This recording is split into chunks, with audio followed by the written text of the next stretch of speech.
Dear students, happy pleasant morning. Today in 8th standard science chemistry we are going to start new lesson, that is ninth chapter, matter around us. We all know that whatever happened around us is all of matter. All the object which exist around us is made up of some kind of matter. We can perceive them using our eyes, touch, hearing, taste, and smelling. Already we know states of matter: solid, liquid, and gases.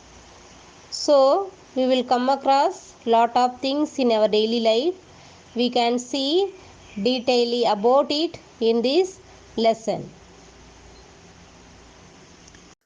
What is element? An element is a pure substance that cannot be broken down by chemical methods.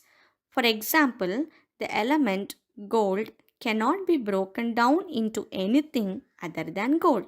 If you keep hitting gold with a hammer, the pieces would get smaller, but each piece will be always gold.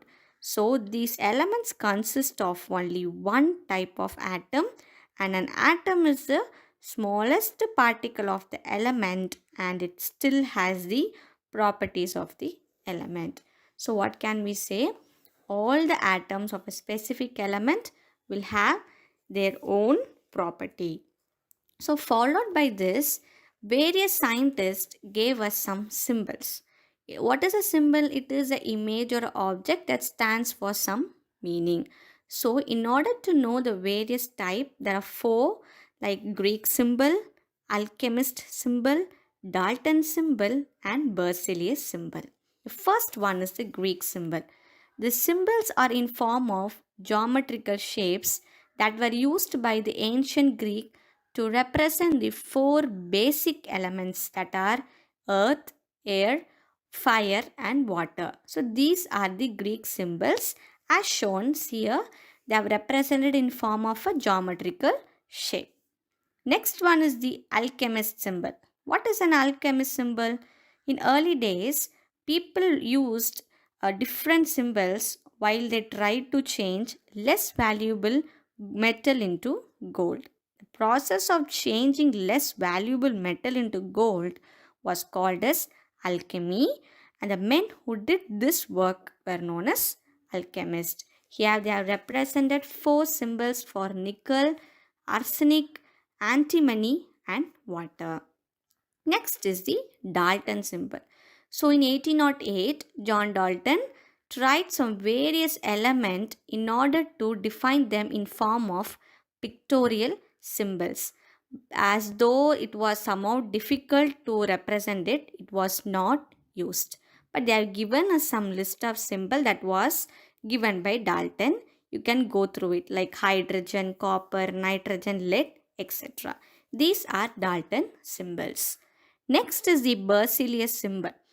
Followed by Dalton in 1813, John Jacob Berzelius, he devised a system of using the letters of alphabet rather than signs. So this modified version of Berzelius system was heading as a system for determining the symbols of element. What does that means? Nowadays we are using the modern periodic table, right? That elements, that symbols were given by Berzelius. In order to write these elements, we have to follow certain rules. We shall discuss about it. What is the first rule? The symbol of most common elements use their first letter of their English name. This we already know. When we take the first element in the periodic table, what is it? It is hydrogen. So hydrogen starts with the letter H. So what should we do? The symbol can be represented by using the first letter of the element. So automatically the symbol of hydrogen will be H. Likewise, for various elements, they generally take place with representing the starting letter. When we come to the second rule, if the two elements have the same first letter, then the first and the second letters of the name are used as symbols. So, already I said that hydrogen is starting with H. Automatically, helium is also starting with H. So here comes some differences.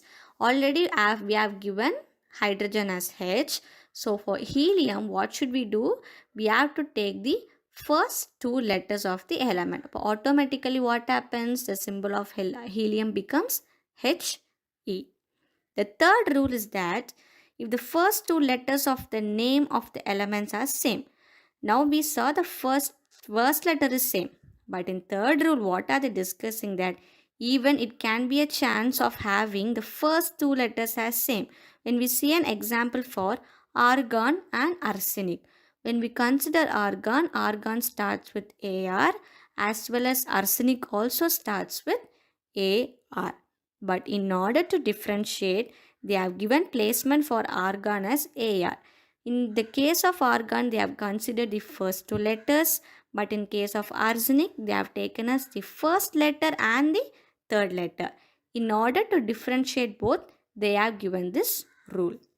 The fourth one is that most of the symbols are used on the basis of their Greek or Latin name. For example, when we consider sodium, as rule applied, we have to write the symbol for sodium as yes, right? But we should not write like that. The symbol is Na.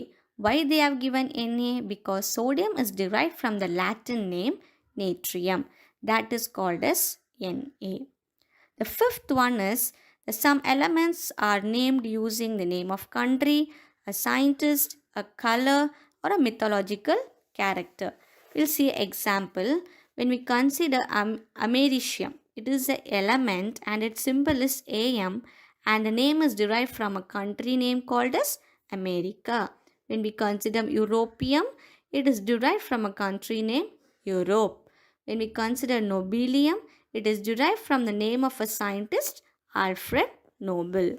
You all understood these 5 points, and beside these, we have important 2 points that you have to keep in mind whenever we write an element. What is the first means?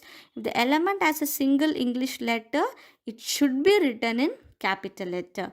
When we take case of one letter and another letter, the first letter should be always in capital letter and the second letter must be in small letter.